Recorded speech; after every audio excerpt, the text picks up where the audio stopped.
की वजह से जो पूरा विश्व ग्रसित है और कैसे डिजिटल प्लेटफॉर्म की ओर हम सभी बढ़ चले हैं। पहले हमारे सेशन शिक्षकों के बीच उनके क्षेत्र में, उनके डिस्ट्रिक्ट में, उनके स्टेट में, उनके ब्लॉक में हुआ करती थी, लेकिन अभी चूंकि ये पेंडेमिक है, कोविड-19 का समय है, तो इसको ध्यान में रखते हुए फिर भी हमने अपने ZII के सफर को रोका नहीं है बिल्कुल भी, और हम लगातार आपके साथ बने हुए हैं और बने रहेंगे, और इस तरह के सीरीज से आपके आइडियाज भी हम प्राप्त करते रहेंगे। तो इसलिए मैं आप सभी से विनती करूंगा कि आप अपने आइडियाज को लगातार हमें शेयर करते रहें। जो भी लेटेस्ट अपडेटेड आइडिया आपके पास हो फिर जरूर भेजिए। और मैं बताना चाहूंगा कि इसके लिए हमारा जो ZIIEI.com की जो पेज है, आप वेबसाइट पर विजिट करेंगे, जो पॉपअप आपको मिलता है, पॉपअप पर अपने आइडियाज को आप सबमिट करें, अपने आइडिया से संबंधित फोटोग्राफ उसमें सबमिट करें। तो चलिए, ये जो प्रोसेस है इसके जरिए आप अपने इनोवेटिव आइडियाज को हमें शेयर करें, और अब हम अपनी सेशन को आगे बढ़ाते हैं। हो सकता है आपके जो आइडिया जो आप हमें सबमिट करते हैं, जब वो आइडियाज हमारे ZII के 4 पैरामीटर को अगर फुलफिल करता है, जो शून्य निवेश पर आधारित हो, ऑलरेडी इंप्लीमेंटेड हो, उसके कोई डॉक्यूमेंट्स आपके पास हो, कोई photograph in support of your implementation, और उसके कोई पॉजिटिव आउटकम जो आपको, आपके विद्यालय को, शिक्षकों को, विद्यार्थियों को, समुदाय को, किसी को भी किसी भी रूप में मिल रहा है, तो निश्चित रूप से नवाचार है, तो आप उस नवाचार को हमें जरूर दें, हमारे इस मंच तक जरूर साझा करें। तो चलिए, अब और अधिक वक्त ना लेते हुए मैं सीधा अपनी आज की जो हमारा जो नवाचार पुस्तिका है, आज का जो विषय है सामुदायिक सहभागिता। तो चलिए पहले सामुदायिक सहभागिता के बारे में जानते हैं कि क्या है कम्युनिटी पार्टिसिपेशन। कम्युनिटी पार्टिसिपेशन अर्थात ये जो ऐसा इनोवेटिव आइडियाज है जिसके तहत शिक्षक ने विद्यालय और समुदाय के बीच की जो गैप है, जो ये जो खाई है, इसे बहुत ही अच्छे तरीके से, प्रभावी तरीके से पाटा है। बड़ी आसानी से उन्हें एब्रिज किया जो डिफरेंस रहा था विद्यालय और समुदाय का। समुदाय की जो वो कम्युनिटी जो विद्यालय की गतिविधियों में भाग नहीं लिया करती थी, कैसे वैसे अभिभावक में बढ़ चढ़ करके समुदाय की गतिविधियों में भाग लेने लगे, और कैसे विद्यालय को भी समुदाय की गतिविधियों में इन्वॉल्व किया गया, कैसे बच्चे विद्यालय और समुदाय के बीच एक कड़ी बन पाए। और चलिए, इसके साथ ही हम आज के बारे में जानेंगे, लेकिन एक छोटी सी बात मैं आपको बताना चाहूंगा इस इनोवेटिव आइडियाज में आने से पहले। एक छोटी सी जो घटना थी किसी शिक्षक के साथ, वो मैं बताना चाहूंगा। एक शिक्षक महोदय थे जिनके विद्यालय में उन्होंने क्या किया, जैसे हम सभी जानते हैं कि हम अपने विद्यालय में समुदाय को कनेक्ट करने के लिए समय समय पर PTM रखते हैं, ताकि बच्चों को पढ़ाने के साथ साथ उनके अभिभावकों को भी काउंसलिंग कर सकें, उनके अभिभावकों को भी हम जागरूक कर सकें कि कितना जरूरी है उनके बच्चों के लिए पढ़ाई, कितना जरूरी है उनके लिए वो अपने बच्चों को विद्यालय भेजें। लेकिन क्या होता है कि जो ज्यादातर जो सरकारी विद्यालय है, जो ग्रामीण क्षेत्र में, खासतौर पर रिमोट एरियाज में, जहाँ बहुत सारे ऐसे क्षेत्र है जहाँ अभिभावक इनडिफरेंट होते हैं, वो बड़ा ही नीरस होते हैं, विद्यालय की गतिविधियों में भाग ही नहीं लेते हैं, थोड़ा हेजिटेट होते हैं, उन्हें लगता है कि मैं अनपढ़ हूँ, मैं अंगूठा छापो, भला मैं विद्यालय जाना, मेरा क्या काम, बच्चों को ही भेज दे वही काफी है, ऐसी मानसिकता होती है। तो चलिए, एक बार की घटना है, मैं आपको सीधा कनेक्ट करता हूँ उनके साथ कि शिक्षक महोदय ने एक बार क्या किया, उनके विद्यालय में करीब 60 बच्चे, करीब 60 अभिभावक, उन 60 अभिभावकों को उन्होंने इनवाइट किया कि मंडे को, सॉरी सैटरडे को PTM है पर। और क्या होता है, सैटरडे को 60 में से केवल 2 ही अभिभावक पहुंचे। अब केवल 2 ही अभिभावक जब विद्यालय पहुंचते हैं, हम सभी जानते हैं कि ये बड़ी आम सी बात है ऐसे विद्यालयों में जहाँ काफी ग्रामीण परिवेश में विद्यालय हो। तब जब 2 ही अभिभावक पहुंचे, वो भी किसी तरह पहुंचे विद्यालय, तो चलो मास्टर साहब ने बुलाया आता है तो खा। तो जब वो आए तो शिक्षक महोदय ने उनसे कोई सवाल नहीं पूछा, कोई इंटरेक्शन उनके बच्चे के पढ़ाई से संबंधित किया ही नहीं, क्योंकि यही सोचते हैं ग्रामीण, निरक्षर ग्रामीण सोचते हैं कि भाई हम तो निरक्षर हैं, हमारे बच्चों के बारे में शिक्षक क्या क्या पूछेंगे, शिकायतें करेंगे, कौन इतना झंझट। लेकिन इस बार क्या हुआ, शिक्षक ने बड़ी बुद्धिमानी से कार्य किया, उन्होंने अभिभावक को बैठाया, जो चाय या पानी की अगर कोई भी व्यवस्था थी तो उन्होंने उन्हें दिया, और उनसे केवल सामान्य बातचीत की। सामान्य बातचीत के क्रम में उन्होंने उनसे जाना, और भाई साहब क्या करते हैं आप, तो उन्होंने बताया कि एक ने बताया मैं किसान हूँ और एक ने कहा मैं मजदूर हूँ, और उन दोनों ने अपने जीवन से जुड़ी कुछ समस्याओं के बारे में बताया, अपने रोजगार से जुड़ी, अपने जो आजीविका से जुड़ी समस्याओं के बारे में बताया कि भाई हमारे पास तो ये समस्या है। तब शिक्षक ने उनकी समस्या को सुनने के उपरांत उनकी समस्या से जुड़े किसी सरकारी योजना के बारे में उन्हें बताया और कहा कि भाई साहब आपको तो इस सरकारी योजना का लाभ मिल जाएगा, आप लेते क्यों नहीं है? तो उन्होंने कहा कि हम तो अनपढ़ हैं, हम अंगूठा छाप, हमें क्या पता सरकार की ये क्या योजना है, कैसे, ये तो पढ़े लिखे लोगों के लिए है। तो शिक्षक महोदय ने कहा बिल्कुल ऐसी कोई बात नहीं, एक काम कीजिए, आप ब्लॉक से फॉर्म लेकर क्या चले आइएगा, मैं भर दूंगा। बोला आप भर देंगे? अभिभावकों ने पूछा, बोले बिल्कुल मैं भर दूंगा। अब वो दोनों अभिभावक हंसी खुशी जाते हैं और 2-4 दिनों के बाद वो फॉर्म लेकर के आते और शिक्षक महोदय को देते। शिक्षक महोदय ने उनके फॉर्म को भर दिया और उसे कहा जाके थे पोस्ट कर दे, है ना, या जमा कर दे ब्लॉक में। अब क्या हुआ, अगले 2 से 4 महीने बाद जब उस पर्टिकुलर सरकारी योजना के बारे में उन दोनों अभिभावकों को लाभ मिला, तब जाकर के उन अभिभावकों को ऐसा, अरे मास्टर साहब ने तो बड़ी काम की चीज बताई और उन्हें तो फायदा हो गया। अब उनके मन में क्या होता है, उन्हें लगता है कि अब जब भी पीटीएम बुलाया जाएगा हम जरूर जाएंगे। अब इन्हें देख करके बाकी अभिभावकों को भी कैसा लगता है, उन्हें लगता है कि अच्छा ये सरकारी योजना का लाभ भला इन्हीं दोनों को क्यों मिले, हमें भी मिलना चाहिए। अब बाकी अभिभावक भी विद्यालय आने लगते। अर्थात यहाँ पर एक छोटा सा कार्य क्या हुआ, इनोवेटिव आइडिया दिखा इसके पीछे कि शिक्षक ने पीटीएम के क्रम में शिक्षकों को, मतलब अभिभावकों को, उनसे संबंधित सरकारी योजनाओं के बारे में भी बताना। अब देखिए एक छोटी सी बात मैं और कहना चाहूंगा, जैसे हम जैसे शिक्षक कई बार कुछ अभिभावकों के पास जाते हैं, एक्चुअली कुछ अभिभावक ऐसे होते हैं जो अपने बच्चों को विद्यालय केवल इसलिए भेजते हैं ताकि वो मिड डे मील खा, उनके बच्चे वहां पढ़े ना पढ़े, ऐसा भी होता है अभिभावकों के, कई बार ऐसा देखा गया है। तो ये बड़ी चैलेंजिंग सिचुएशन होती है शिक्षक अभिभावकों को जाके कहा कि भाई साहब कल पीटीएम में आइएगा, तो उनके जवाब क्या है, उन्होंने कहा हम क्यों आए भाई पीटीएम में, हमें क्या फायदा होगा पीटीएम में आकर के? तो शिक्षक ने कहा कि अच्छा आपका मकान कच्चे मकान का है, सरकार पक्के मकान बनाने के लिए क्या योजना दे रही है, आइए मैं बताता हूँ। अच्छा आपके घर में कन्या है, बेटी का जन्म हुआ है, सरकार लाडली योजना के तहत क्या लाभ दे रही है, आइए मैं बताता हूँ आपको। अच्छा आप खेती करते हैं, किसान हैं आप, लेकिन आपके पास खेती करने के लिए उपयुक्त संसाधन नहीं है, उपयुक्त मतलब क्या सामग्री नहीं है। सरकार बहुत ही मतलब क्या कहते हैं, सरकार किसानों के लिए किसान क्रेडिट कार्ड भी मुहैया करा रही है। कैसे और कई बार तो इनमें जो क्रेडिट आप लेते हैं इनमें बहुत ही कम ब्याज पर, और कई बार तो इनके ब्याज माफ भी कर दिए जाते हैं।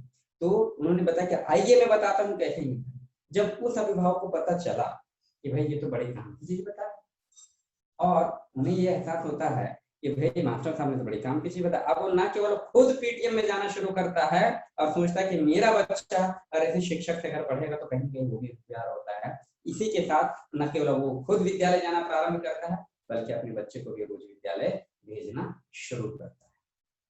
ठीक है, तो चलिए अब इस सामुदायिक सहभागिता कैसे जरूरी है, पीटीएम के जरिए सरकारी योजना को बता करके कैसे शिक्षक ने अभिभावकों को विद्यालय से कनेक्ट किया, एक छोटा सा इनोवेटिव आइडिया जहां पर था। अब हम धीरे धीरे आगे बढ़ते हैं कि उत्तर प्रदेश की जो बेहतरीन आइडिया जाए कम्युनिटी पार्टिसिपेशन, सामुदायिक सहभागिता, इसके तहत कौन सा आइडिया था? वो आइडिया था एक बड़ा ही अच्छा आइडिया था, वो है बेटी जन्मोत्सव। तो चलिए बेटी जन्मोत्सव एक कैसा इनोवेटिव आइडिया था मैं आपको बताना चाहूंगा। ग्रामीण परिवेशों में खास तौर से आज भी बहुत सारे ऐसे क्षेत्र हैं जहां बेटी का जन्म लेना, बहुत सारे लोग सोचते हैं बेटी हो गई, वो नीरस हो जाते हैं, वो उदासीन स्थिति हो जाती है उनके घरों कि बेटी हो गई। कई लोग बेटी हुई, हाँ भाई क्या करे बेटी हो। सोचिए ऐसी स्थिति अगर आज के जमाने में भी, जहां हमारा देश को आजाद हुए इतने वर्ष बीत चुके हैं, फिर भी अगर ऐसी मानसिकता है बेटी को, हमारा देश कैसे आगे बढ़ा। तो कहीं ना कहीं अगर समाज में लोगों की मानसिकता हो, समुदाय की मानसिकता हो, तो भला विद्यालय कैसे विकसित हो सकता है? क्योंकि एक एक अच्छे, अगर विद्यालय अच्छा है तो समुदाय भी अच्छा हो सकता है, लेकिन एक अच्छा विद्यालय की कल्पना हम एक अच्छे समुदाय से ही कर सकते हैं। दोनों एक दूसरे के पूरक है। इसलिए शिक्षक का ये दायित्व है कि हम समुदाय को भी जागरूक करें और इन सब चीजों से दूर करें। कैसे करें? इसी सोच के साथ उन्होंने एक नवाचार लाया जिसका नाम है बेटी जन्मोत्सव। इसके तहत उन्होंने क्या किया, उन्हें जब भी पता चलता है कि हमारे फला मतलब क्षेत्र में, हमारे गांव में किसी के यहाँ बेटी का जन्म हुआ है, तो क्या करती है, एक महिला थी, उन्होंने क्या किया कि विद्यालय के अन्य बच्चों को लिया, बच्चों को एकत्र किया साथ में, और कोई पुष्प गुच्छ हो या कोई क्राफ्ट, कोई पुरस्कार बच्चों ने तैयार किया वो ले लिया, और इस महिला अगर कुछ वाद्य यंत्र है तो बजवाते हुए बच्चों से परेड की तरह निकालते गांव के होते हुए उस मतलब दंपत्ति के घर पहुंचती है ये महिला शिक्षिका। ये शिक्षिका बाकी सभी बच्चों को परेड की तरह चलते हैं और वहां पहुंचते हैं। जब सारे गांव वाले देखते रहे ये स्कूल से परेड जैसा निकल रहा है, कहाँ जा रहा है, तभी देखते हैं कि वो परेड जाकर के यहाँ रुका, उस महिला के घर, उस दंपत्ति के घर जिनके यहाँ बेटी का जन्म, और जा करके ये शिक्षिका, इनफैक्ट शिक्षिका जब ये गतिविधि कर रही है इस दौरान वो गांव के कई गणमान्य लोगों का भी सहयोग ले लेती है। गांव के जो सरपंच है या मुखिया उनका भी सहयोग लेती है, या अन्य शिक्षकों का सहयोग से ये कार्य करती है। तो जब ये जाकर के उस दंपत्ति को कहते हैं कि बधाई हो, आपके घर में तो बेटी का जन्म, बधाई हो, आपके घर में बेटी हुआ है, ये बेटी नहीं है तो लक्ष्मी है। अरे, और सरकार की सारी योजनाएं बेटियों के नाम पर है, घबराने की क्या बात, आपको बहुत बहुत बधाई का आपके यहाँ बेटी। तो अब जब वो बधाई देती है, वो पुष्प गुच्छ दंपत्ति को देती है, तो कहीं ना कहीं उस माता के मन में एक भाव आता है, कहीं ना कहीं विश्वास बढ़ता है, और उन्हें कहता है कि आपको किसी भी तरह के सरकारी योजना के बारे में जानना हो कि लाडली योजना के तहत सरकार क्या लाभ दे रही है, कैसे दे रही है, मैं बताऊंगा, विद्यालय आइएगा। दूसरी बात, वो ये कहती है, उन्हें ये वचन भी लेती है उस दंपत्ति से कि आप वचन दीजिए कि आपकी बेटी जब 5 साल की होगी तब आप उसे विद्यालय जरूर भेजिए। जब ये गतिविधि होती है तो दंपत्ति या उस माँ का आत्मविश्वास तो बढ़ता ही है, साथ ही बाकी परिवार के अन्य सदस्यगण भी थोड़े से खतरे में आ जाते हैं, अरे भाई अब सरकारी लोगों का आना जाना हो गया घर में, अब वो उस बच्ची के साथ और उसकी माता के साथ कोई ऐसी वैसी हरकत नहीं। तो इस प्रकार से क्या हुआ, धीरे धीरे धीरे पूरे गांव में, पूरे समुदाय में, आस पड़ोस में बेटी जन्मोत्सव जन्मोत्सव। आशा करता हूं कि ये इनोवेटिव आइडिया आपको जरूर अच्छा लगा होगा, और अगर आप इसे इम्प्लीमेंट करना चाहते हैं तो अवश्य करें और इसके लाभ भी उठाएं, और उसके बाद इसके इम्प्लीमेंटेशन से संबंधित जो है उसे आप हम तक जरूर। तो चलिए अब अगले इनोवेटिव आइडियाज में आते हैं। सामुदायिक सहभागिता जो ये इनोवेटिव आइडियाज है, इसके तहत तो इसके तहत क्या सामुदायिक सहभागिता जो इनोवेटिव आइडियाज है, इसके तहत जो अगला आइडिया है वो है सुपर मॉम। देखिए सुपर मॉम कैसे इनोवेटिव आइडियाज बन करके आया। ग्रामीण परिवेशों में ऐसा देखा जाता है कि महिलाओं को सम्मान बहुत कम ही मिल पाता है या नहीं मिल पाता है, ऐसा बहुत कम ही होता है। जहाँ ग्रामीण परिवेश में महिलाओं को सम्मान मिलता हो, ऐसा कुछ बहुत सारे ऐसे क्षेत्र है जहाँ ऐसा होता है। कई बार महिलाओं को केवल और केवल किचन तक ही कन्फाइंड समझा जाता है कि महिलाएं किचन ही संभाल ले, वही काम। तो मैं ऐसी एक गतिविधि के बारे में आपको बताना चाहूंगा कि एक महिला थी, वो क्या है कि देखिए उनके साथ में कैसे ये सुपर मॉम की गतिविधि घटित हो। एक बार शिक्षक के मन में आया कि क्यों ना हम महिलाओं को सम्मानित करें, और किन महिलाओं को सम्मानित करेंगे, जो महिलाएं, जो माताएं अपने बच्चों को रोज विद्यालय भेजते, साफ सुथरे यूनिफॉर्म के साथ भेजती है, होमवर्क करा के। अब इसमें क्या होता है, एक बार पूरे 1 महीने के दौरान एक विद्यार्थी था चिंटू, जो कि पूरे महीने भर साफ सुथरे यूनिफॉर्म के साथ रोज विद्यालय, तो उसका चयन होता है और शिक्षक कहते हैं चिंटू अब तुम्हारी माता को सुपर मॉम के सम्मान दिया जाएगा और अगली पीटीएम में उन्हें जरूर लेकर के आना, ठीक है, और हो सके तो एक पासपोर्ट साइज फोटो भी लेकर के आना अगर संभव हो माता। अब क्या हो, चिंटू की मम्मी, वो माता जो आज तक घर की दहलीज से बाहर निकली ही नहीं थी, कभी नहीं निकली थी, और आज पहली बार ऐसा हुआ कि विद्यालय से उन्हें सम्मानित होने का मौका मिल गया। जीवन में तो कभी विद्यालय गई ही नहीं। तो अब मैं बताना चाहूंगा कि फिर क्या होता है कि जब आज चिंटू की माता को मौका मिला पहुंचने का, तो चिंटू की मम्मी पहुंचती है चिंटू के साथ विद्यालय, और क्या होता है, जैसे ही वो विद्यालय पहुंचती है, उपस्थित तभी जो अभिभावकगण और शिक्षकगण जोरदार तालियों का स्वागत करते हैं। और जो सुपर मॉम के रूप में जो बच्चों ने क्राफ्ट के जरिए ताज बनाया था, वो ताज उनको सम्मानित कराया गया। उनको कपड़े की हो सकता है या पेपर की पट्टी है, उस पट्टी में लिखा हुआ है सुपर मॉम, उनको पहनाया गया। और सोचिए, तो आज चिंटू की मम्मी ने जो पासपोर्ट साइज फोटो ला करके दिया शिक्षक को, शिक्षक ने वो पासपोर्ट साइज फोटो दीवार की ऑफिस की जो नोटिस बोर्ड है वहां लगा दे, super mom of the month.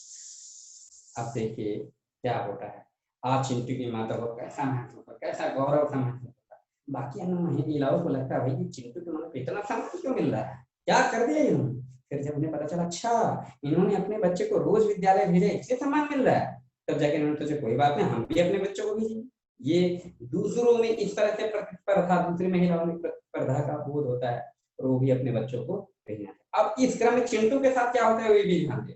Chintu को लगता है अच्छा मेरी मम्मी का फोटो लगा है ना नोटिस बोर्ड में, मैं उतरने नहीं दूंगा, मैं रोज विद्यालय आऊंगा, है ना, सही समय से आऊंगा और होमवर्क भी करके। तो इस प्रकार से देखा गया कि सुपर मॉम के जरिए ये जब चिंटू को मम्मी को सम्मान मिला तो किस तरह से एक और बड़ी ही जबरदस्त परिवर्तन उनके मन में होता है। वो ये कि अब तक हम शिक्षक जब भी पीटीएम बुलाते थे तो बहुत कम अभिभावक पहुंच पाते। इसका कारण ये भी है कि ज्यादातर अभिभावक जो है मजदूर होते हैं गांव में, या फिर ग्रामीण किसान होते हैं, खेतीहर होते हैं, वो अन्य काम काजों में व्यस्त होते हैं।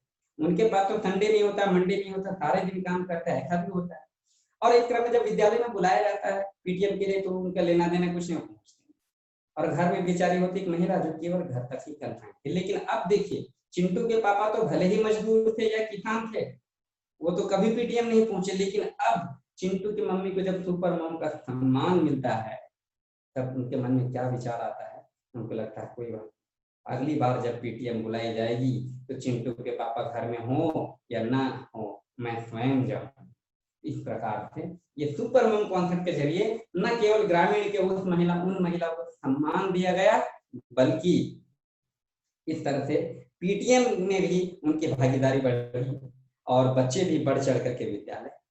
आशा करता हूँ ये इनोवेटिव आइडियाज भी आपको पसंद आया होगा, आप इसे निश्चित रूप से इम्प्लीमेंट करें, या ऐसा ही कुछ अगर आप कुछ इससे मिलता जुलता इम्प्लीमेंट कर रहे हैं। मैंने यहाँ सुपर मॉम के बारे में बताया, आप हो सकता है सुपर पेरेंट के रूप में भी सेलिब्रेट कर सकते हैं, क्योंकि पुरुषों को भी अछूता क्यों रखे भाई, कई शिक्षकों का हम तक यही कहना था। हमने कहा है बिल्कुल आप तक है। एक बात बड़ी ही महत्वपूर्ण मैं आप सभी को कहना चाहूंगा, आप सभी शिक्षकगण जो इसे सुन रहे हैं, जब भी आप हमारे इन नवाचारों को इम्प्लीमेंट करते हैं तो हमारा जो इम्प्लीमेंटेशन आइडिया इम्प्लीमेंटेशन फॉर्म का एक डॉक्यूमेंट होता है वो आपको jedai.com के पेज पे मिलेगा, उसे आप भर करके हमें भेज सकते हैं, और उसके क्या आपको आउटपुट मिल रहे हैं वो तो आप हमें बताएंगे।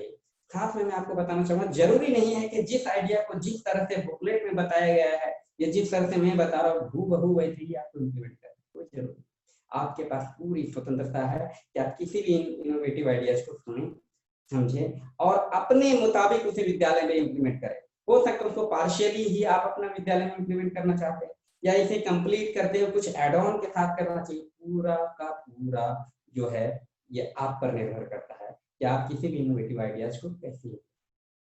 हमारा केवल और केवल इतना ध्येय है कि विद्यार्थियों के जो लर्निंग आउटकम्स है वो इम्प्रूव होना चाहिए, किसी न किसी तरह से विद्यालय को, समुदाय को, अभिभावक को किसी न किसी रूप में लाभ।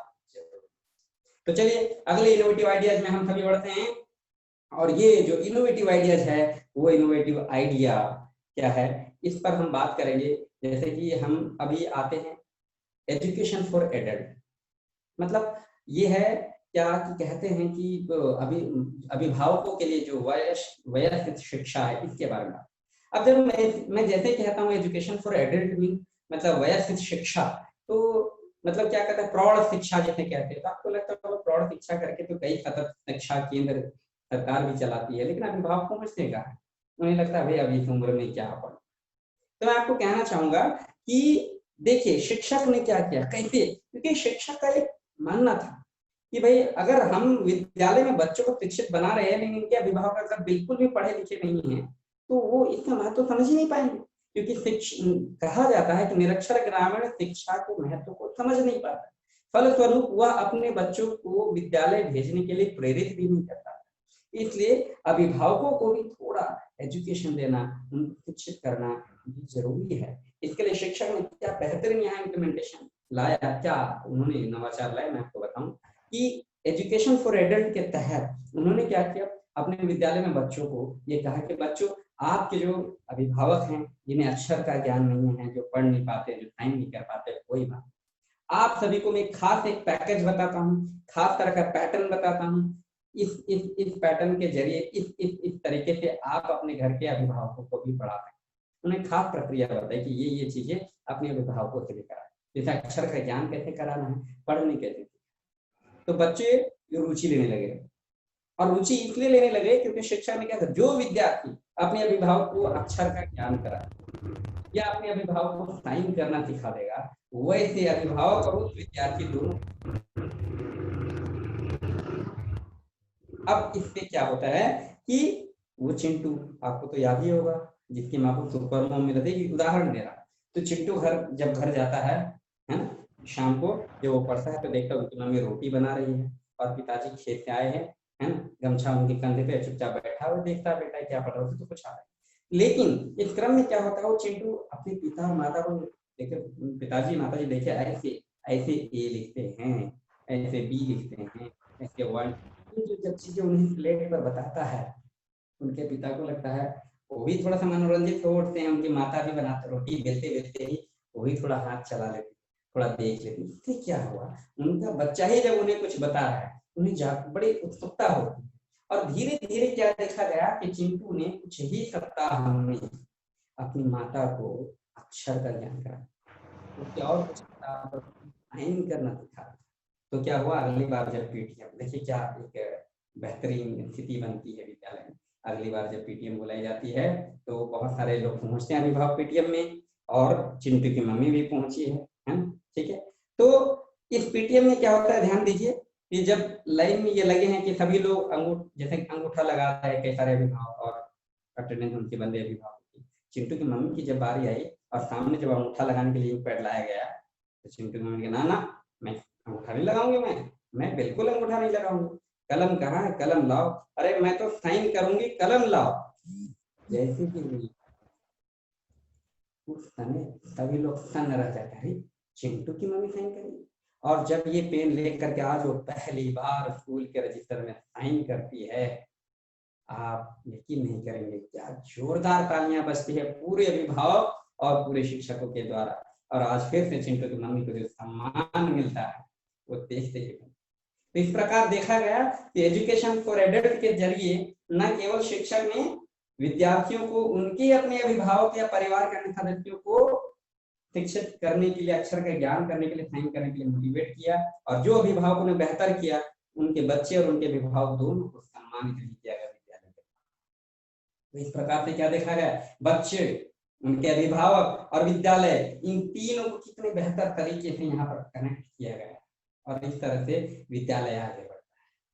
तो जैसा कि हमने ये अभी ये इनोवेटिव आइडिया जाना, एक और इनोवेटिव आइडियाज के बारे में आपको मैं बताऊंगा कि इसी पुस्तिका में उत्तर प्रदेश नवाचार पुस्तिका एक और आइडिया था। ये देखा गया कि समुदाय में, खासतौर पे ग्रामीण क्षेत्रों में कई सारे ऐसे क्षेत्र है जहाँ जो समुदाय, जो मासूम निरक्षर जो ग्रामीण है, मासूम ग्रामीण जो होते हैं, वो अंधविश्वास से ग्रसित हो जाते हैं, वो अंधविश्वास से लिप्त होते हैं। कई बार देखा जाता है कि ऐसे क्षेत्रों में मतलब इन्फेंट मोर्टेलिटी रेट हाई होती है, शिशु मृत्यु दर हाई होती है। इसलिए नहीं क्योंकि वहाँ डॉक्टर की या हॉस्पिटल की कमी है, अभाव है, ऐसा नहीं, बल्कि ये कि ज्यादातर अभिभावक को मन में आता है जब उनका बच्चा थोड़ा सा बीमार हो जाता तो उन्हें लगता है नहीं हम बाबा के पास ले जाते हैं तो थोड़ा भभूत दे देंगे, थोड़ा सा झाड़ू सर पे लगाएंगे, फेरेंगे, नजर वगैरह कुछ लगाए, ठीक ठाक हो जाएगा।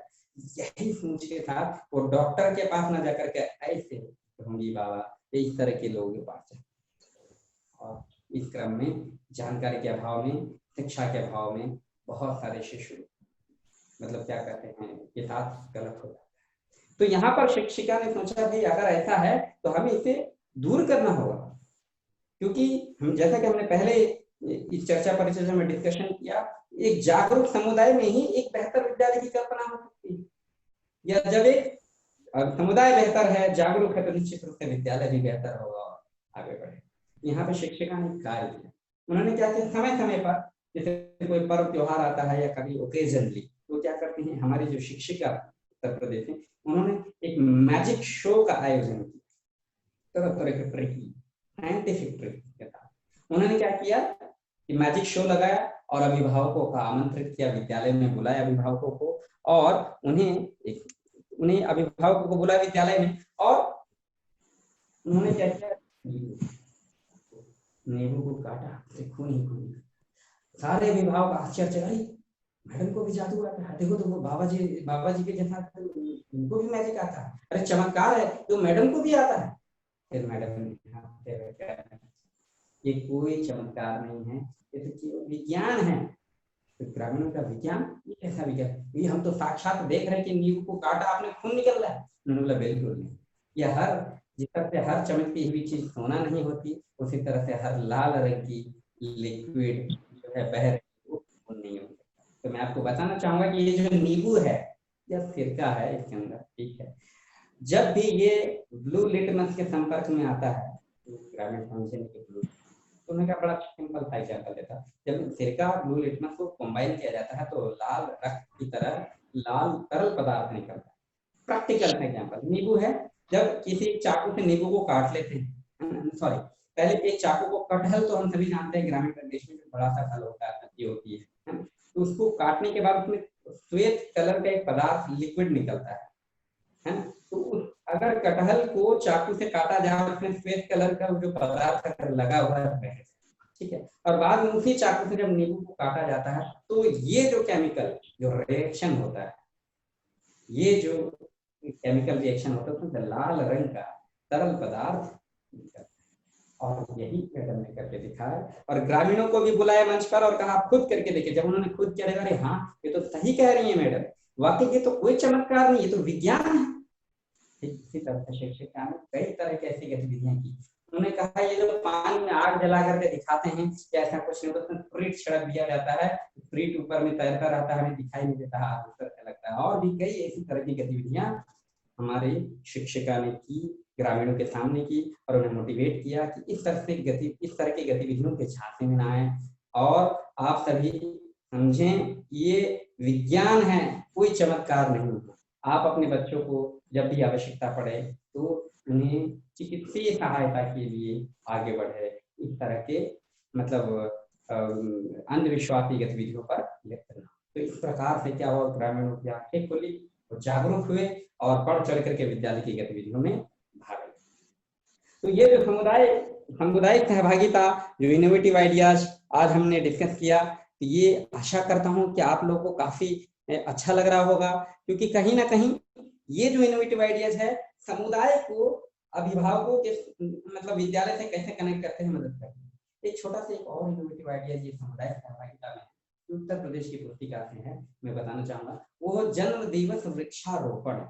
अब चलिए मैं बताऊं जन्म दिवस वृक्षारोपण क्या है थोड़ा सा।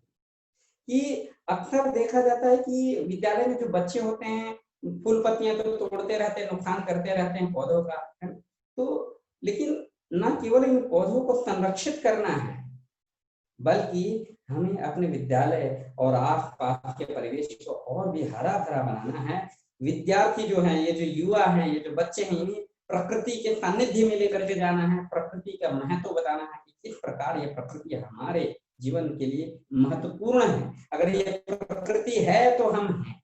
तो इस चीज को करने के लिए उन्होंने क्या किया, उन्होंने निर्णय किया कि क्यों ना हम जन्म दिवस वृक्षारोपण करें, यानी कि महीने का आखिरी कार्य दिवस, या हो सकता महीने का हर सेकंड सैटरडे या फोर्थ सैटरडे, शिक्षक ने डिसाइड किया कि हम बच्चों के जन्म दिवस के रूप में मनाएंगे।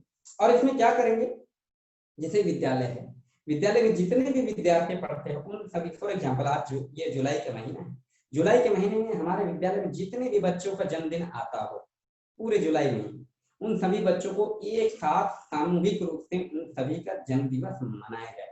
और कैसे मनाया जाएगा, उन सभी बच्चों को उस पार्टिकुलर निर्धारित दिन में, चाहे वो फोर्थ सैटरडे हो, सेकंड सैटरडे हो या आखिरी कार्य दिवस, उस दिन उन सभी बच्चों को कहा जाएगा कि वो अपने घर से एक पौधा लेकर के आएंगे, अपने अभिभावक के साथ विद्यालय आएंगे और विद्यालय के परिसर में जो उपयुक्त स्थान शिक्षक बताते हैं वहां वो विद्यार्थी अपने नाम से तो जब वो पौधा लगाता है वो शिक्षक क्या करते हैं, उस विद्यार्थी को उस पौधे का गार्जियन घोषित करते हैं कि ये जो पौधा आज इस विद्यार्थी ने लगाया है, बबलू ने आज जो पौधा लगाया है, बबलू उसका गार्जियन है, उसका अभिभावक है। इस पौधे की देखभाल, इसकी देखरेख की जिम्मेदारी बबलू की, समय समय पर इस पर पानी देने की जिम्मेदारी बबलू की है। इस पर क्या होता है कि वो बच्चा भी उत्साहित होता है, मेरा वाला पौधा है, और उसमें रोज पानी डालता है। शिक्षक एक बात और बताते हैं कि अगले वर्ष जब फिर से जुलाई का महीना आएगा तो फिर से इन सभी बच्चों का जन्म दिवस आएगा, और इन जितने भी पेड़ आज जुलाई के महीने के लिए लगाए जा रहे हैं, अगले वर्ष जिसका भी इनमें से जिसका भी वृक्ष सबसे अच्छा होगा, सबसे बड़ा होगा, सबसे बेहतर होगा, वैसे विद्यार्थी को हम सम्मानित करेंगे, क्योंकि अगले वर्ष आपके पौधे की एनिवर्सरी भी तो हो जाएगी, तो वैसे में एनिवर्सरी भी मनाएंगे। अब बच्चा सोचता रहेगा हमारे पौधे की भी एनिवर्सरी मनाई जाएगी, वर्षगांठ मनाई जाएगी, तब किसके पौधे की मनेगी वर्षगांठ? जिसका पौधा जिंदा रहेगा, सूखेगा नहीं, बेहतर मतलब बढ़ेगा। तो इसी सोच के साथ बच्चे और जिज्ञासु होते हैं, नहीं हम तो अपने पौधे का ख्याल रखें। अब एक और बात गौर करने वाली है कि कई बार हम सभी शिक्षक अपने प्रयास से सरकार से जो पौधे मिलते हैं या लेकर के या स्वयं अपने प्रयास से लगा तो देते हैं विद्यालय, लेकिन गर्मी की छुट्टियों में हम सभी शिक्षक अपने गांव दूर गांव चले जाया करते और पूरे 40 दिन 45 दिन 30 दिन स्कूल बंद रहता है, और इस क्रम में बहुत सारे ऐसे पौधे होते हैं जो सूख जाते हैं, बचे नहीं पाते। लेकिन सोचिए जब ये जन्म दिवस वृक्षारोपण की जो गतिविधि जब अपनाई गई, तो वो बबलू जिसने जो पौधा लगाया था वो तो गांव में ही रहता है, गर्मी की छुट्टियों में भी सुबह शाम आता है और अपने पौधे में पानी डालकर ही जाता है। इस प्रकार से क्या देखा गया कि पूरे विद्यालय में धीरे धीरे धीरे धीरे हर महीने पौधे लग रहे हैं, और एक नया यहाँ पर कल्चर सामने डेवलप होता है। जन्म दिवस का जो मतलब जन्म दिवस में हमेशा वृक्षारोपण के साथ में, इससे बच्चे कनेक्ट हुए प्रकृति से, ज्यादा से ज्यादा वृक्ष विद्यालय में लगे और हरा भरा विद्यालय हो। अब सोचिए वो बबलू, वो विद्यार्थी जब विद्यालय पास आउट हो जाता है, 5-7 साल बाद जब विद्यालय से गुजरता है, दिखाता है देखो जो आम का पेड़ नजर आ रहा है ना, मैंने लगाया था विद्यालय में। अब देखिए इस तरह की भाव। तो इस प्रकार से आप सभी शिक्षक गणों से मेरी ये विनती है कि आप सभी इस तरह की कोई भी गतिविधि आप अपने विद्यालय में करते हो तो आप निश्चित रूप से लिख करके हमें दें। और आज जो सामुदायिक सहभागिता, ये जो गतिविधियां मैंने आपको बताई कि नवाचार के तहत कैसे शिक्षक ने समुदाय को विद्यालय से जोड़ा, विद्यालय को समुदाय से जोड़ा। अगर आपको कुछ भी अच्छा लगता तो कमेंट करके हमें जरूर बताएं। अगर किसी प्रकार का आपके पास सुझाव है तो आप हमारे फेसबुक के पेज ZIIEI के जो पेज पे जाएं और वहां पर चैट बॉक्स में आप हमसे कनेक्ट हो सकते हैं। आपके सुझावों का, आपकी जो भी जिज्ञासा है, आपके प्रश्न है, उनका मैं स्वागत करूंगा, और मैं चाहूंगा कि आप सभी अपने सवाल भी हमसे पूछते हैं। इसी के साथ उत्तर प्रदेश की नवाचार पुस्तिका सामुदायिक सहभागिता के लिए हम यहाँ पर अभी समापन करते हैं, और मैं आशा करता हूँ आपके पास जो सवाल है एक एक करके पूछे। आप जैसा कि मैं देख पा रहा हूँ कई लोग अभी ऑनलाइन हैं, कई शिक्षकगण हैं, आपके पास कोई भी प्रश्न हो तो निश्चित रूप से पूछें। आपके इन प्रश्नों से, आपके इन सुझावों से हमारा उत्साहवर्धन होता है और कहीं ना कहीं हम और बेहतर करने का प्रयास करते हैं। अगर आप कुछ नवाचार इम्प्लीमेंट कर रहे हैं या कोई भी ऐसी गतिविधि है जो कुछ कर रहे हैं या जानना चाहते हैं तो निश्चित रूप से हमसे पूछ सकते हैं। मैं सदैव और हमारी संस्था सदैव तत्पर रहेगी आप सभी के प्रयासों को पाने की और उसकी सराहना। तो मैं जानना चाहूंगा कि इनके पास कोई सवाल हो यदि। Sir hello. Hello hello sir नमस्कार। हाँ सर नमस्कार, मैं सुरेंद्र प्रसाद गुप्ता, रामगढ़, झारखंड से। हाँ नमस्कार सर। सर इस बार मैं JEDI में दिल्ली गया था। अच्छा। हाँ, और मेरे 2 आलेख चयन हुए थे। अच्छा। और मैं करीब 17-18 सर नवाचार कर चुका हूँ। क्या बात है सर, बहुत। और अभी जितना आपने नवाचार बोला सर, वो मैं जन्म दिवस पर बच्चे के विद्यालय में सर पौधारोपण करता हूँ। और शादी विवाह के अवसर पर जो भी मेरी चेली पढ़ी हुई है, मैं जहां भी जाता हूं सर उनको एक पौधा दे देता हूं गिफ्ट में, फलदार पौधा, और वो लगा देता है घर में। बहुत बढ़िया। ऐसा मैं अभी तक सर कम से कम 400-500 पौधा बांट चुका हूँ सर। क्या बात है सर। तो मतलब ऐसा कहा जाता है कि इंसान जैसे अपने जीवन काल में एक पौधे को भी वृक्ष बना ले तो बहुत बड़ी बात है, और निश्चित रूप से आपने 400-500 अगर पौधे बांटे हैं तो 250, चलिए 200, अगर 100 भी पौधे वृक्ष का रूप ले रहे हैं तो ये बहुत बड़ी बात, मुझे बहुत खुशी हुई। अपने ही विद्यालय में सर 10 पौधा लगाया हूँ पेड़ सर, और सब लग गए हैं सर। क्या बात है सर। और देखिए सर, अभी बारिश का समय है, बारिश में और भी बेहतर हो जाएंगे सर। और सर एक चीज सर, हाँ सर मैं एक कह रहा हूँ बेटी बचाओ अभियान के तहत मैं करीब हर साल गरीब बच्चों को गोद ले लेता हूँ, और रोटरी क्लब या बड़े बड़े लोगों को 14 नवंबर को इनवाइट करता हूँ। बहुत 14 नवंबर को बाल दिवस के अवसर पर, और बाल दिवस के अवसर पर वो लोग बच्चों को गोद ले लेते हैं आजीवन, और स्कूल किट्स, बैग वगैरह सारा खर्चा वहन करते हैं। और मैं बर्थडे के लिए सिर्फ 2 पौंड का खाली केक मंगाता हूँ, और उन बच्चों के लिए लाखों रुपया विद्यालय में दिला देता हूँ। 14 नवंबर 2019 को 17 अनाथ बच्चियों को हमारा रोटरी क्लब इंटरनेशनल गोद लिया, और करीब करीब 1 लाख रुपया विद्यालय को दिया, और 1 लाख रुपया बच्चों को सामान दिया। इस 14 नवंबर 2019 को, और 30 जून 2020 को समापन समारोह मनाया गया। उसमें 100 गो कोरोना के लिए मास्क मिला विद्यालय को, अनाथ बच्चियों को, और 100 गो पौधा मिला बच्चों को लगाने के लिए, और कुछ खाने पीने का सामान। और 5 बोरा सीमेंट विद्यालय को मिला, और आधा 1 गाड़ी ईंटा सर। क्या बात है। जमीन सोली के लिए इस वर्ष का 30 जून 2020 को। सर आप तो बिल्कुल इससे प्रेरणा स्रोत हो रहे हैं बाकी अन्य शिक्षकों के लिए कि वो कैसे एक कड़ी बन पा रहे हैं, ताकि फैसिलिटेटर का रूप में, मतलब जिनके वो कैसे अपने विद्यालय को सुविधाएं मुहैया करवा पा रहे। बहुत बढ़िया सर। आपका नाम सुरेंद्र प्रसाद गुप्ता, विद्यालय का नाम क्या है? UHS मनुआ, रामगढ़, झारखंड।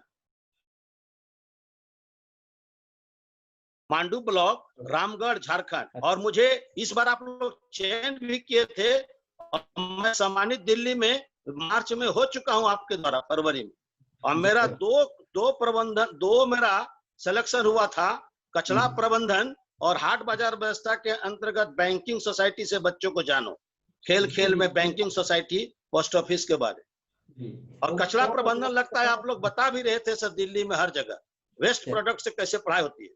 जरूर जरूर। और मुझे याद आ रहा है हाँ, कि आपने जो कचरा प्रबंधन के तहत जो नवाचार किया था, मंच पर चढ़ करके आपने बताया था मुझे। जी सर, जी जी, अभी भी मैं उसी को पढ़ाता हूँ सर। और अभी सर मैं इस साल फिर कर रहा हूँ उर्दू की पढ़ाई बच्चों को सर। उर्दू बच्चे, हिंदू बच्चे, ट्राइबल बच्चे उर्दू जान रहे हैं। क्या बात और चूंकि देश में लोग खाली उर्दू मुस्लिम का भाषा बोला गया, ये गलत है। मैं ट्राइबल के लिए, शेड्यूल कास्ट हर बच्चों के लिए क्लास 2 से उर्दू भाषा पढ़ाई शुरू किया हूँ, और मैं भी थोड़ा थोड़ा सीख रहा हूँ, और बच्चे सीख रहे हैं। ये करीब 6 महीना से लागू है, और आपके दिल्ली से आने के बाद ही हम ये भाषा संगम के तहत इसको लागू किए हैं। दिल्ली में आपके संपर्क के बाद ही मैं ये इसको लागू विद्यालय में किया हूँ। चलिए, मैं तो बहुत ही मतलब आनंद विभोर हो गया सुन करके कि आप इतना बेहतर प्रयास कर रहे हैं। और सर एक तो दान दक्षिणा वाला सिस्टम कर दिए हैं सर, 1 में 1 फ्री, मोदी गुजरात मॉडल। मेरे विद्यालय में लोग को इन्वाइट करता हूँ, और वाहवाही लूट देता हूँ, ताली बजा देता हूँ, और उनसे सर विद्यालय के लिए दान से फ्लेक्स ले लेता हूँ। और इस प्रकार गुरु दक्षिणा के रूप में सर हरियाणा मॉडल के तहत देश में सबसे बेहतरीन हरियाणा मॉडल विद्यालय मनुआ को बनाया हूँ सर, और जिसमें 50,000 के लागत से हमारे विद्यालय में हर चीज का मॉडल है। जैसे अभी कोरोना का मॉडल बना दिया है, ह्यूमन डाइजेस्टर का बना दिया है, पुलवामा हत्या कैसे हुआ, और बॉम्बे ब्लास्ट, सुखाड़, बाहर, ये कोरोना से कैसे बच सकते हैं, that is the natural digester and human digester is also. इसका मैं फ्लेक्स बोर्ड विद्यालय बना दिया हूँ। चंद्र ग्रहण, सूर्य ग्रहण, या जितने भी देश के हमारे कवि हैं, देश के जितने नोबेल प्राइज विनर हैं, देश के जितने ट्राइबल नेता हैं, योद्धा हैं, लोग ने भुला दिया, सिर्फ महात्मा गांधी को याद करते हैं या नेहरू को। मैं कहता हूं देश के तमाम, राजेंद्र प्रसाद से लेके तिलक से लेके तमाम, अशफाकुल्लाह को भी फोटो विद्यालय में डाल दिया हूं, तमाम देश के जितने का। जी सर। सर मैं एक बात आपको यहाँ पर देना चाहूंगा और आपको भी जानकर के खुशी होगी, जिस तरह से अभी आप हमसे डिजिटली जुड़ पा रहे हैं यहाँ जूम ऐप के जरिए, ठीक इसी तरह से हमारी संस्था श्री अरविंदो सोसाइटी बहुत ही जल्द आप तक ई एग्जीबिशन के जरिए भी जुड़ने जा रही है, जिसके तहत आप अपने ही स्थान में रहते हुए, अपने ही घर पे रहते हुए, आप अपने जो आपने मॉडल्स बनाए हैं, आपने जैसे भी अपने नवाचारों को इम्प्लीमेंट किया है, उसको ई एग्जीबिशन के तहत हमारे वेब पेज तक लाइव कर पाएंगे, जिसे पूरे भारतवर्ष के शिक्षक समुदाय, जितने भी जो भी मनीषी हैं, सभी देख पाएंगे। और निश्चित रूप से सर एक चीज, हाँ एक चीज और, मैं अभी भी मार्च में प्याज के द्वारा अक्षांश और देशांतर रेखा का बेहतरीन पढ़ाई कर दिया हूँ सूरज सर को। करीब निशांत सर, सूरज सर, जेड से जितने भी लोगों का कनेक्शन है मैंने उसको भेजा, लेकिन जा नहीं पा रहा, तो मैंने उनको व्हाट्सएप से यूट्यूब बना के भेज दिया हूँ। प्याज से लेटीट्यूड लॉन्गिट्यूड कैसे पढ़ाया जा सकता है, जैसे न्यूटन साहब ने बोला था प्याज के द्वारा, न्यूटन साहब ने बोला था कि सेव जो है पेड़ से गिरता है, तो ये न्यूटन फर्स्ट लॉ सबको देखा था ना, पेड़ से सेव को गिरते हुए किसी ने देखा नहीं पूरे विश्व में। सर प्याज एक अचूक उदाहरण है, जिसमें सर काटिएगा यदि समानांतर तो लेटीट्यूड हो जाता है, और यदि लंबवत काट दीजिएगा लॉन्गिट्यूड तो सर लॉन्गिट्यूडल लाइन हो जाता है। और प्याज के द्वारा 180 लाइन अक्षांश और देशांतर मैं बेहतरीन बनाया हूँ, और करीब 11 मिनट का ये वीडियो है, मैं आपको सेंड भी किया हूँ, इसको एक्सेप्ट कर लीजिए सर। ये कहीं हम अपने साइंस के स्टूडेंट हैं, लेकिन हम जिंदगी में ऐसा अपने आप को पता नहीं कैसे हम पढ़ा दिए प्याज के द्वारा। आप देखिएगा प्याज काटिएगा सर, सबसे बीच वाला को बोलते हैं विषुवत रेखा, और सबसे लंबी लाइन विषुवत रेखा हो गया, छोटा छोटा लाइन लेटीट्यूड लॉन्गिट्यूड, कर्क रेखा ऊपर काट दीजिए, और आर्कटिक अंटार्कटिका और बीचों बीच काट दीजिए सर, तो हो जाएगा आपका मीन मेरिडियन बीचों बीच, और उसको बीच में काट दीजिएगा सर, देखिएगा बीच में एक रेखा आ जाएगा। 181 लाइन बता देते हैं, प्याज को लंबा लंबा काट दिए सलाद के द्वारा। एक काम कीजिए सर, आपको दे चुके हैं, एक्सेप्ट कर लीजिएगा। जरूर कर लूंगा सर, और आप ये जो अभी जड़ाई है कि जो पेज है, इसमें चैट बॉक्स में वो लिंक जरूर डाल देंगे सर, इसके जरिए सभी देख पाएंगे, पूरा भारतवर्ष देखेगा। चलिए, और चलिए सर, बहुत बहुत आनंद आया आपसे बात करके, और मैं चाहूंगा चूंकि समय का अभाव है, और कुछ कहना चाहते हैं आप सर? कुछ कह रहे थे? जी सर। हाँ ठीक है, मैं चाहूँ समय का चूंकि अभाव है, और हम कह रहे थे कि इसको कैसे एक्सेप्ट कर लिया जाए। जरूर है, तो आप उस पे चैट बॉक्स में भेजिए जी, एक्सेप्ट हमारा कर लीजिए जी सर। हम सबको भेज दे रहे हैं सर, हम सबको वीडियो बना के भेज दे रहे हैं आपके पास। 17-18 मेरा 17-18 इन्वेंशन है मेरे पास सर, इनोवेटिव आइडिया 17-18 को है सर। ठीक है सर, चलिए सर, बहुत खूब। अब मैं चाहूंगा कि कई लोग और भी जुड़े हुए हैं, हम कई शिक्षकगण जुड़े हुए हैं हमारे साथ अभी, और समय का चूंकि अभाव है, अगले सेशन में भी हमें आगे बढ़ना होता है, तो मैं चाहूंगा कि और धन्यवाद आपका, और किन्हीं शिक्षक के पास अगर कोई प्रश्न हो तो पूछ सकते हैं। और जैसा कि आपने सुना, अभी हमारे बीच सुरेंद्र प्रसाद गुप्ता, जो कि झारखंड के रामगढ़ से हैं, इन्होंने कैसे अपने प्रयास से कैसे विद्यालय का, कैसे पूरे समुदाय का, विद्यार्थियों का कैसे इन्होंने सर्वांगीण विकास किया, कैसे इन्होंने इतना बेहतर रिजल्ट लाया अपने विद्यालय को, कैसे इन्होंने काफी मजबूत बनाया। तो नो डाउट ऐसी गतिविधियां आप सभी शिक्षक हमसे जरूर शेयर करें, एक प्रेरणा स्रोत होते हैं आप, जिससे दूसरे शिक्षकों का हमारा हौसला और मनोबल बढ़ता है। तो बहुत आनंद आया सर आपको सुन करके, और मैं चाहूंगा कि आप नवाचार लगातार हम तक आते रहें, और अगली बार भी जब टीचर इनोवेशन अवार्ड जो फ्री सीजन लेकर के हम आएंगे, उसमें निश्चित रूप से आपको फिर से मौका मिले अपने नवाचारों के साथ, और फिर से आपसे मुलाकात। बहुत बहुत धन्यवाद सर आपका। और किन्हीं के पास और कोई सवाल, और कोई हैं जिन्हीं के पास अगर सवाल हो तो ठीक है, और ये काफी अच्छा रहा।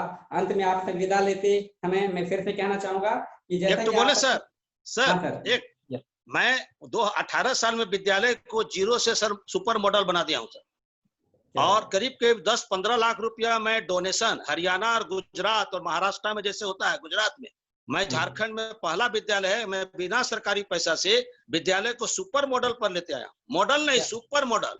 मैं चिंता नहीं करता हूं कि विद्यालय कहां से आएगा। मेरे स्कूल के बच्चे जब बीमार पड़ते हैं, अपने खर्चों से या समुदाय से मैं रांची के रिम्स हॉस्पिटल या तमाम डॉक्टरों से फीस माफ करते हुए 10-15 लाख रुपया तक दिखा के उनको दिल्ली तक पहुंचाए और ठीक करके उसको पढ़ाता रहा हूं।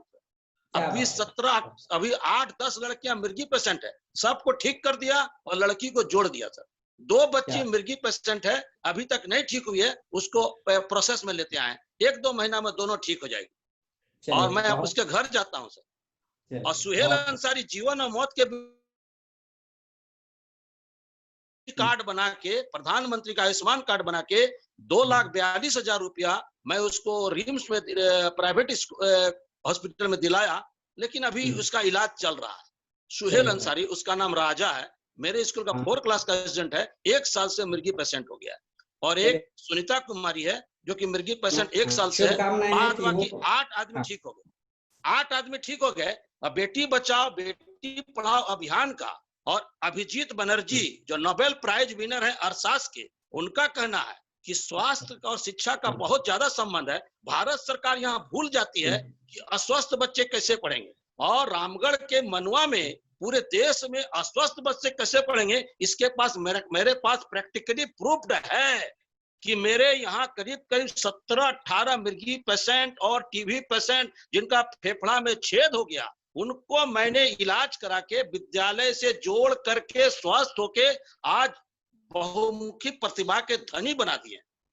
और अनाथ बच्चियों को गोद लेना मेरा पेशा हो गया है, मेरा पेशा। जिससे किसी को दारू पीना पेशा है, और मेरा स्पेशल पेशा है कि कोई बीमार बच्चा यदि हो गया और अनाथ बाय पे यदि मर गए, तो मेरा में एक रजिस्टर होता है पंडित जी जैसा, हम तुरंत रजिस्टर मेंटेन करते हैं किसका माँ बाप मरा, दूसरे दिन उसी दिन जाता हूँ और विद्यालय में उसको गुरु दक्षिणा के रूप में गोद ले लेता हूँ, और ये बच्चा मनुआ स्कूल का हो जाता है। सारी सुविधाएं अप टू पढ़ाई तक। और इसका कार्यभार मेरे विद्यालय के बगल के संतू भाई मानिक अरबपति आदमी ने ले लिया। ये ZII दिल्ली बोला कि मास्टर साहब अपने से मत कीजिए, संस्था को बुलाई।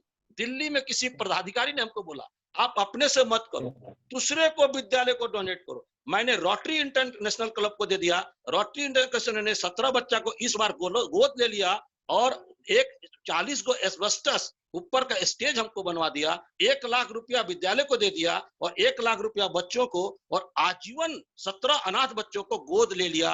ये संतू भाई मानिक रामगढ़ के एक बहुत बड़े सज्जन हैं, दानी व्यक्ति हैं, और वो रो रो कर बोले कि मैं धन्य हो गया कि आज अनाथ बच्चों के बीच, गरीब गुरबा बच्चों जिनके माँ बाप ही नहीं है, जिनको मैंने पढ़ाया, वो बच्ची चली गई, उनका बच्चा तलाक हो गया। ये मंच के तहत देख रहा है, और हर किसी के, अब ये हर किसी के कानों पे जुबान पर ये मनुआ क्षेत्र का, रामगढ़ का, झारखंड का विद्यालय जो आपने इतना बेहतरीन सराहनीय कार्य किया है, पूरा देश देख रहा है, और आशा करता हूँ ये प्रेरणा स्रोत है।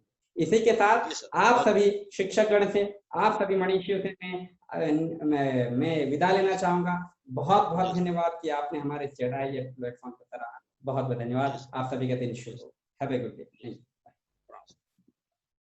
बहुत बहुत धन्यवाद।